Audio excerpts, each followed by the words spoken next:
Today we're going to look at Silent Teacher, which is a great tool to use if you are introducing students to a new concept and you're trying to build a definition and want to use some sort of prompt for the children to be able to do that in their own words.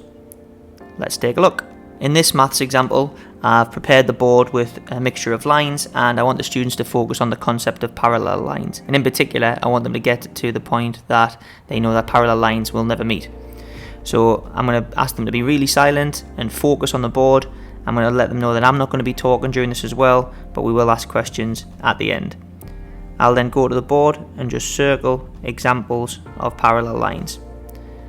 At this point I'll stop and I'll ask the children what they noticed. And like I said, hopefully I'll get them to that main point of parallel lines are lines that never touch.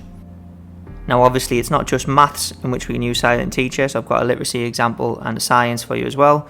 So in this example we're just going to simply be identifying adjectives and trying to figure out their purpose. So again, I'll ask the children to be silent and then I'm going to underline the words that are adjectives.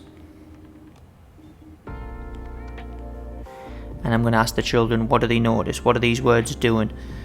Again, hopefully trying to lead to the point that adjectives in this sense are to describe a noun. Now with this science example, I'm just going to be identifying carnivores. So again, I'm just going to go through, quickly tick the animals that are carnivores.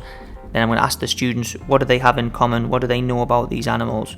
And that would hopefully allow us to build a definition of what a carnivore is. Now obviously this is the first step in building a definition or understanding a concept for the students in a lesson. So what might you do next is you might go to a frame model and build the definition and get the children to write it in their own words, including examples and non-examples, or you might get them to have a turn at identifying an example of the concept themselves.